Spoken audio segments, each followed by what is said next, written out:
Leech, and welcome to my oral comprehensive examination video. The training intervention that you will see in this video was recorded on Saturday, June 6th from 11 to noon in the Student Success Center. The session, called the Chapters Breakout, was a part of a larger conference for JMU alumni volunteers and was targeted specifically at alumni who lead alumni chapters all across the United States. The objectives of the training session were that following the session, the attendees would, 1, be able to conduct a strategic planning session with their chapters, 2, be able to incorporate aspects of the JMU strategic plan in their planning initiatives, and 3, would be knowledgeable about staff changes and share that knowledge with the rest of their chapter leadership teams.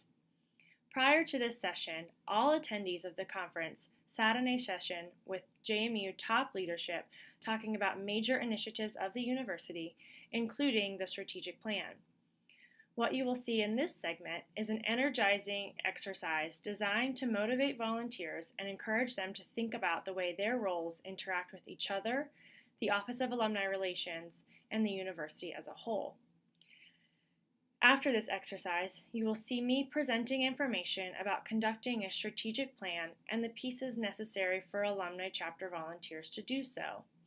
Be sure to look for instances where I tie my content back to the session prior to this one, as I was able to make connections between the two sessions as I went.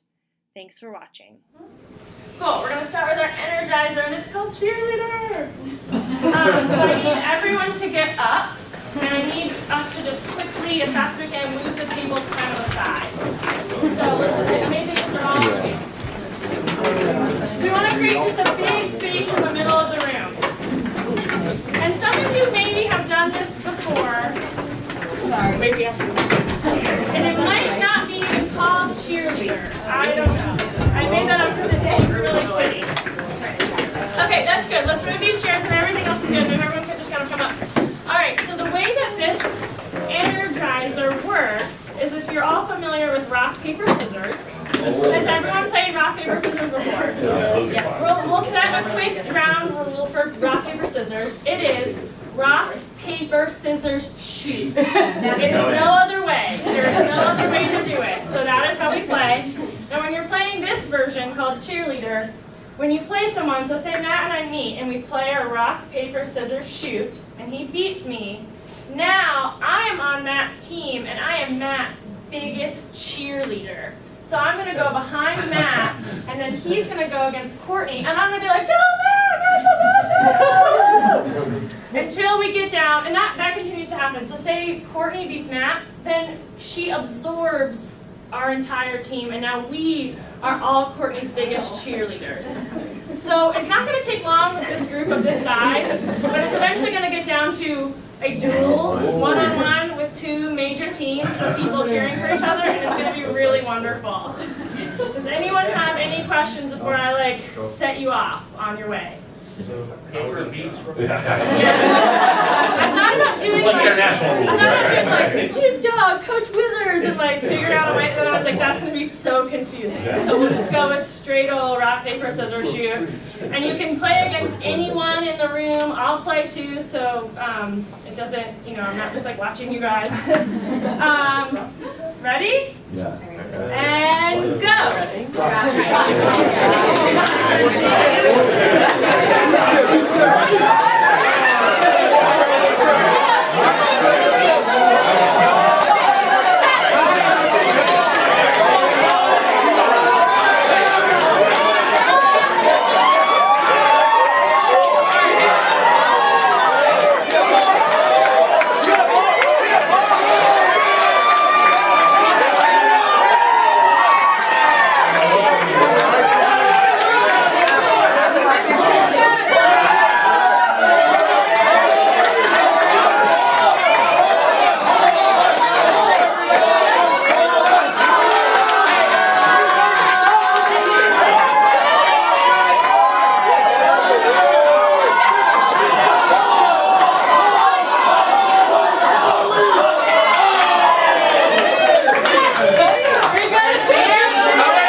They want me to shake it.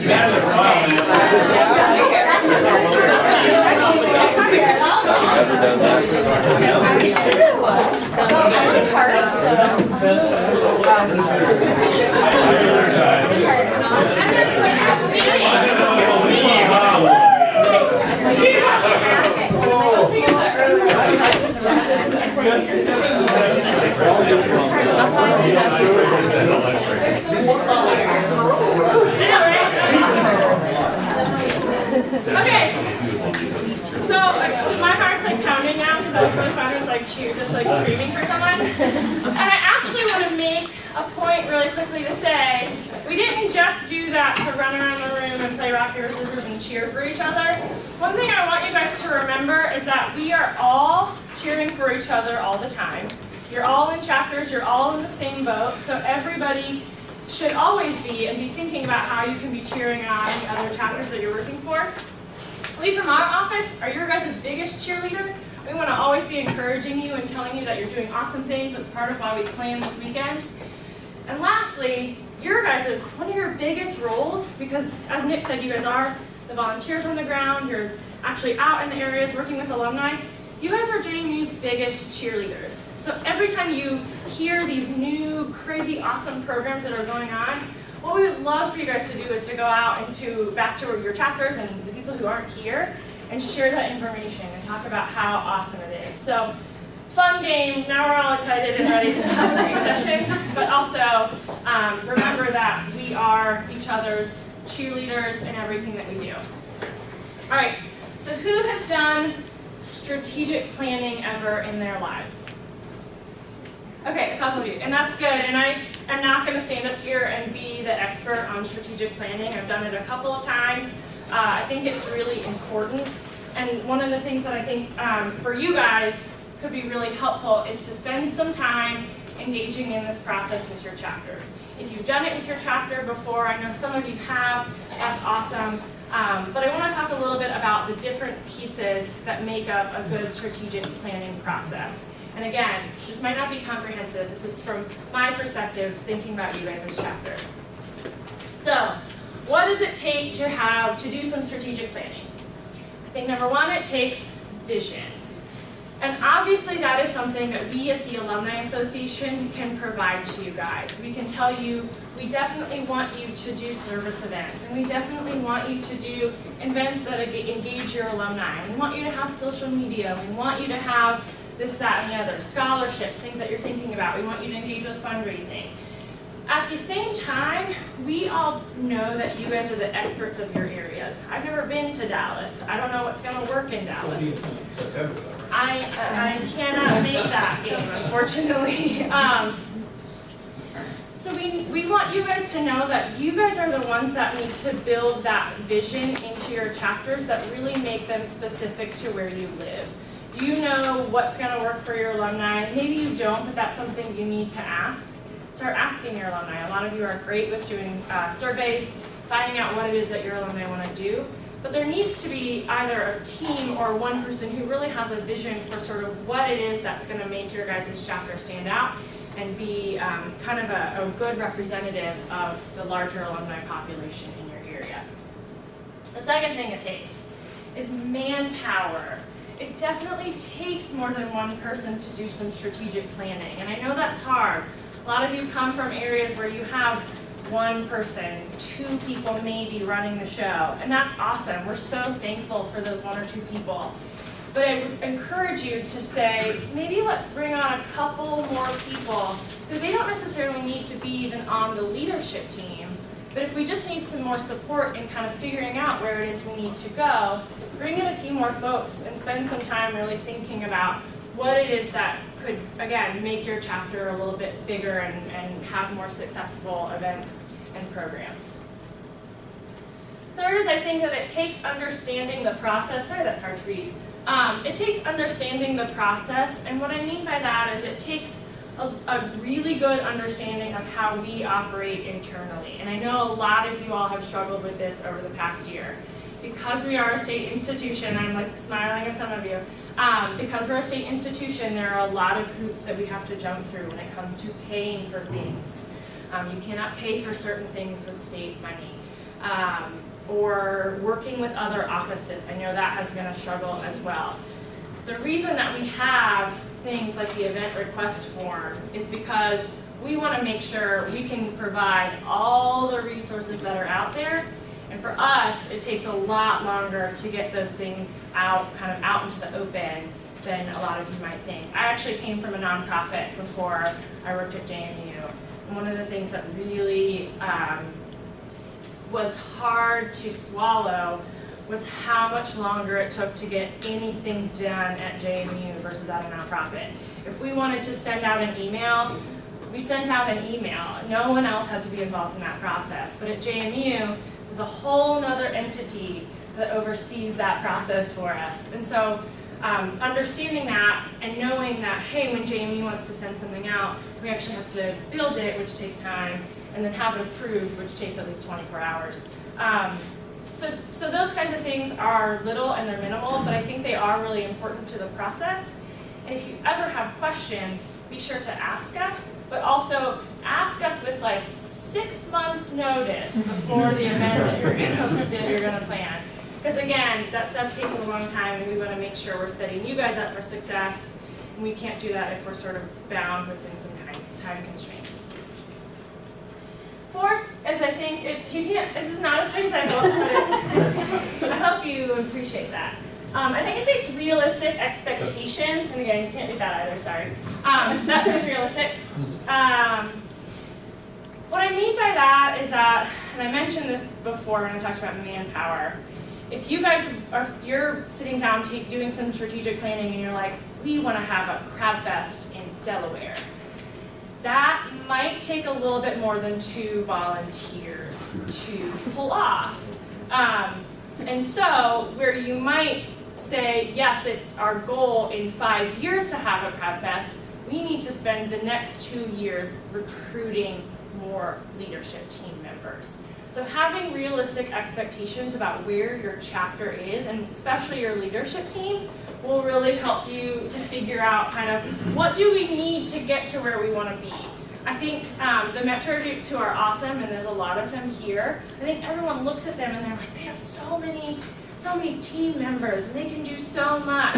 They also have 30,000 alumni that they are trying to serve. And so I think even the size of their team, they could probably double and they would still not get all of the alumni in their area. But that's one way that you can sort of say, let's have realistic expectations. If they can do what they do with 30,000 alumni, what sort of proportionately can we do with 200 or 500 or 2,000? So thinking about that, and that's something that we can help with as well. But it's also something that's probably worth having a conversation with at a weekend like this, is trying to say, hey, what other chapters are sort of similar to me, and what do they do, and how can I kind of replicate that? And lastly, and what I think might be one of the hardest, is to know your alumni. And I don't just mean sending out surveys, because I do think surveys are valuable, but I think the people who answer them are probably your most engaged. Right? They're probably the people that are going to come to your events and they're going to rank order, like, oh, I love watch parties, I love all that fun stuff. I think the people that don't come to stuff are the ones you really want to tap into, and there's a couple of ways to reach them, right? You know probably some of them personally. Maybe not. It's maybe a little bit difficult to find them. We can give you lists of alumni that you can just straight up cold call. There's nothing wrong with that. You can email them and say, hey, you've never come to an event before. I'd love to have coffee with you and find out why that is. Like, yeah, we cold call all the time. Or another really valuable resource, and I actually wish I could have pulled it up for you guys right now, is LinkedIn. If you go onto LinkedIn under, I don't remember what the tab is, but it's called Find Alumni. You can actually just search your area and find all the alumni who have listed that area on LinkedIn. And you can stalk them. And I do it all the time. And that's how I find some of you guys when I'm recruiting. Don't hesitate to use these things, or to ask us, say, hey, we just want a list of alumni who have never come to events, or people who are never givers. We just want to know what they're thinking and why they aren't coming and what it is that we can do to help. Sometimes it's as simple as saying to them, hey, what is it that you want to see, and would you now help us do that? I think that's an important next step, not just saying, what do you want to see, but hey, how can you be involved in helping us get there? I think all of those things will help you guys have a little bit better of an idea of what are the big picture elements that can bring your guys' chapters to the next level.